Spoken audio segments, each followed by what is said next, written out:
Okay, hi guys. Chapter 13. We're moving right through this textbook. This is the week that the diet analysis is going to be due. So this is the only chapter. It's two parts and just two short answer questions after each part. The video will be attached here. So this is the blood health. You wonder why I'm doing this one. It's because a lot of the nutrients that have an effect on bone health are also involved with the blood. And so we might see some crossover. So basically, the overview for blood health is that blood obviously transports all the nutrients we've been talking about, the oxygen, hormones, everything we've been discussing. And so it's important that it be healthy. But one of the main things it does is transports oxygen. So without oxygen, as you know, our brains become asphyxiated. We really have to have oxygen. So we have to have hemoglobin, which means we have to have all the nutrients that are necessary for hemoglobin to be healthy. So this is just an example of or a picture of the bone marrow. So all of these cells are being produced in the bone marrow. If you remember the bones we just talked about and the bone marrow part, which was in the center, these white blood cells, red blood cells are formed there from the stem cell initiation. But notice the vitamins that are essential. Without vitamin A, without zinc, the red blood cells white blood cells are not formed correctly or at all. And the same thing here on this side, the vitamin B12 and folate, vitamin B6, iron, copper, and vitamin C. So now it's quite a list here. These are the nutrients I'll be talking about in this chapter that produce the red blood cells, also in the bone marrow. So notice the B12, B6, folate, those are all B vitamins. Iron is a mineral, copper is a mineral, and then vitamin C. So we have two minerals, and then we have three vitamins, and then there's on this side another mineral, another vitamin. So there's several nutrients to talk about, and I hope it doesn't get too dry because we just want to get the overview because there's a lot of detail. Obviously, you could be a lot more in depth, but we'll just get the overview. So if we look at this next picture here, we can see that one of the first things, besides just the blood carrying oxygen, we have to have a mechanism so that we don't bleed to death, we don't hemorrhage to death. So a couple things, a couple of vitamins are important for coagulation, that the blood will form like this gel, so that if there's a wound, we don't bleed to death. So that's obviously just one basic important factor, that we have hemostasis. It's not the same as homeostasis. It just means blood prevention of blood loss. So that's one of the important vitamins for that. You probably realize heard before is vitamin K.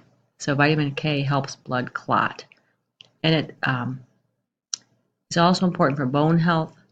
It helps reduce inflammation. It helps form these myelin sheaths that are important for our nerves and brains to function properly. So if you can see this picture down here, for the bone, the calcium we just talked about in the last chapter needs osteocalcin, the hormone, so that it can be put away or stored in the bone. But there's a couple things, as with every other reaction, there's some coenzymes or cofactors that are needed. So in this case, it's vitamin D, which helps the absorption of calcium, and vitamin K. There's a vitamin K1 and a vitamin K2 we'll talk about, but that's another role of vitamin K, is to help with the formation of the bones, to have firm bones. So if we look at vitamin K in a little more detail, here's just where do we get it. So it's kale, greens, greens, greens, greens, greens. Basically, you see right here, lettuce, green beans, cabbage, sauerkraut, peas, and then we get to olive or soybean oil, cauliflower, canola oil. So basically it's greens. So that's very important, and you hear more and more about the importance of getting enough greens in our diets. So that's the vitamin K, a little bit about that. Anemia is the other thing we'll talk about, because obviously that if we don't get enough oxygen, one of the first things is anemia. And this is caused by either a low red blood cell production or to somehow a destruction of the blood cells. So you might have plenty of blood cells, but they're being destroyed or lost. So these the symptoms are the same. You'll have inadequate oxygen to your organs and your brain, but you'll be able to tell what vitamins and what losses you have based on what your blood cells look like. So you might have normal red blood cell size, normal color, or you might have extra large red blood cells, which is a sign of these vitamin B deficiencies.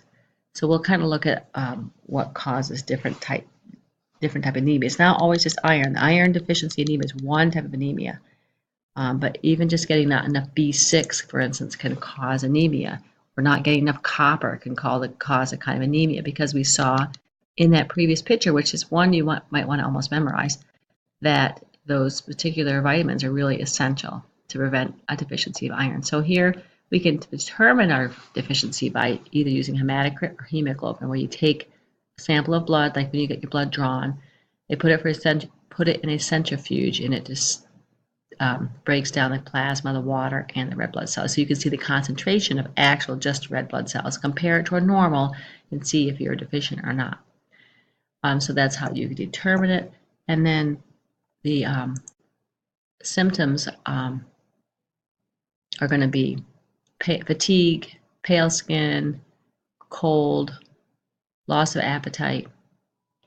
And this could be caused by, for females during menstruation, for anybody, especially males who have ulcers or cancer. You can lose blood internally without even knowing it. Sometimes you can see it in your stools. You might have a dark colored stool, which often means there's blood loss from inside your body. And then if you're pregnant or going through a growth spurt, you also need quite a bit more iron than normal. So you could become anemic at those periods of time.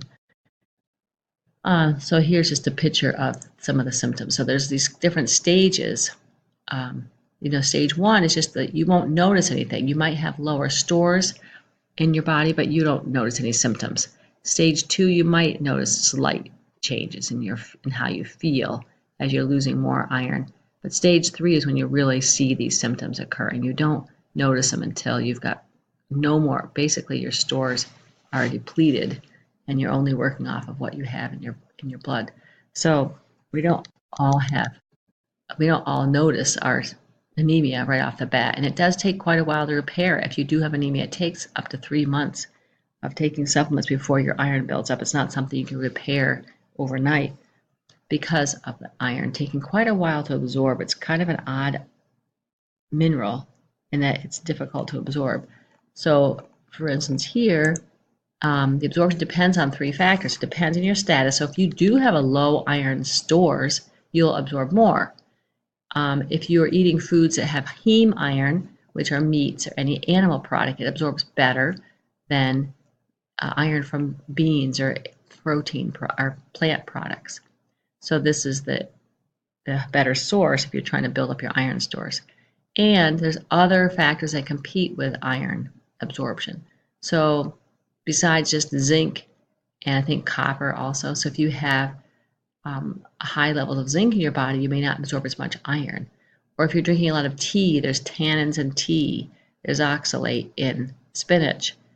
These can tie up iron, so it's not quite as readily absorbed. So the other thing we'll look at then is just the type of anemia. So sometimes you might see under a microscope here that the macrocytic gets a large, look how large the red blood cells are. This is a deficiency of B12, B6, and we'll explain later, but it's because the DNA isn't sufficient, so they start replicating, and then there's not enough of the B vitamins to finish replication, so they never really finish maturation. They just stay really large and don't separate into the small pieces again. So you get these big, bulky red blood cells, but there's fewer of them, so you can't carry as much oxygen. In this case, you have low iron, and so these are called hypochromic. The color is very low, hypo, because the hemoglobin isn't sufficient, because the iron is not sufficient. So you can determine what kind of loss you have in your body based on your iron, or what your blood cells look like. So folate, we mentioned earlier, it has to do with cell division. So if there's not enough folate, cells can't divide. It's part of the coenzyme for DNA formation. So without that, we can't get enough DNA. It could even be that without enough folate, we could prevent cancer, because again, it has a lot to do with DNA replication. Here's a picture again of folate and B12, so a deficiency of these two vitamins leads to these large, bulky red blood cells that are unable to divide, as opposed to a normal diet. When you have plenty of folate and B12, you get a little smaller but more cells, so more oxygen can be carried. So that's the importance of those B vitamins. And where do you get folate? I think we already talked about folate, but here's a few more of the greens. Dried beans, also orange juice, but it's pretty much all vegetable sources. B12 is just the opposite. It's found only in animal products. So B12 you can get in meat and eggs and beef liver and beef and milk. And so that vitamin you need animal products.